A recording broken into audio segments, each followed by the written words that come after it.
નમસ્કાર મિત્રો, આજે આપણે બનાવીએ છીએ બાસ્કેટ ચાટ અને તે પણ ખૂબ હેલ્ધી અને ખાવામાં ખૂબ જ ટેસ્ટી. એની અંદર આપણે આજે ઉપયોગ કરીએ છીએ આ મગ અને મઠ, જે મેં એક જ વિસલ બોલાવીને કાઢી લીધા છે. એની અંદર આપણે ઉમેરીશું દેશી ચણા. એને પણ મેં 2-3 વિસલ બોલાવીને તરત જ કુકર ખોલીને કાઢી લીધા છે.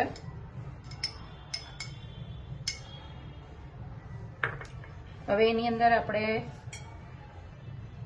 ફુદીના, કોથમીર, લસણ, મીઠું અને એની ગ્રીન ચટણી નાખીશું.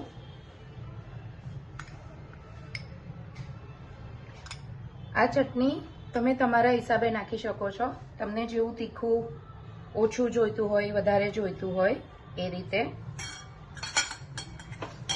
એની અંદર આપણે નાખીશું આ ઝીણા લાંબા કાપેલા મરચાં. એ ઓપ્શનલ છે, તમારે નહીં નાખવા હોય તો તમે નહીં નાખી શકો છો. એની અંદર આપણે નાખીશું આ ખજૂર આંબલીની ચટણી, જેનાથી થોડું ચટપટું લાગશે આપણને અને મીઠું લાગશે.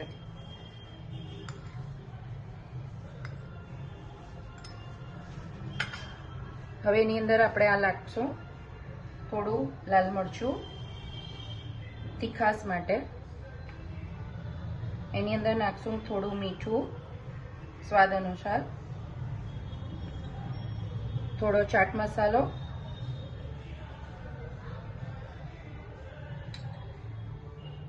હાલ અત્યારે સિઝન પ્રમાણે આ ગ્રીન ગ્રેપ્સ મળે છે, એને આપણે ઝીણી કાપીને સ્વાદ માટે નાખી શકીએ છીએ.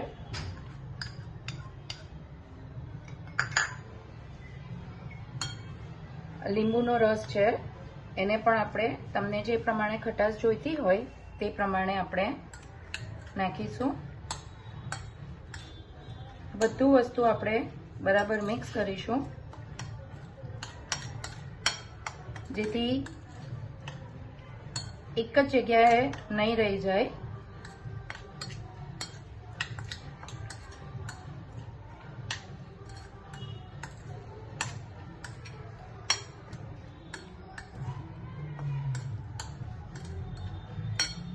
હવે આ બજારમાં રેડીમેડ બાસ્કેટ મળે છે. હવે તો અલગ અલગ ફ્લેવરની પણ બાસ્કેટ મળે છે. આ મેં જીરા બાસ્કેટ આની અંદર હું યુઝ કરું છું, જે ઇઝી માર્કેટમાં અવેલેબલ છે. આ જે મિશ્રણ આપણે તૈયાર કર્યું છે એને આપણે આ રીતે બાસ્કેટમાં સર્વ કરીશું.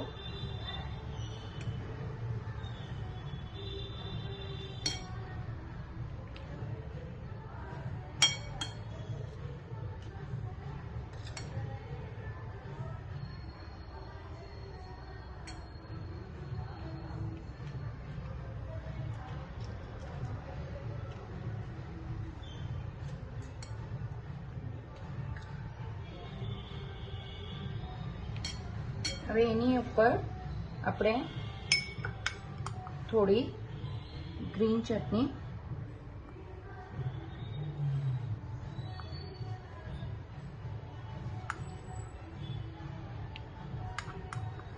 લુક વાઇઝ પણ સારું લાગશે અને ટેસ્ટ માટે પણ.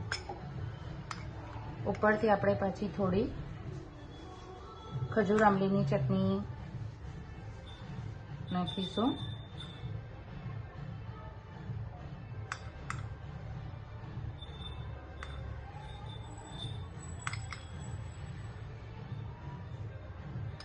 હવે એની ઉપર આપણે થોડી ઝીણી સેવ સ્પ્રિંકલ કરશું.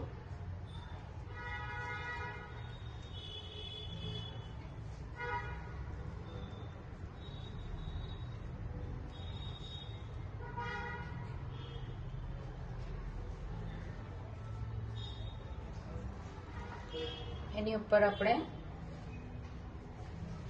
થોડા ઝીણા કાપેલા ધાણા એટલે કે કોથમીર આપણે નાખશું.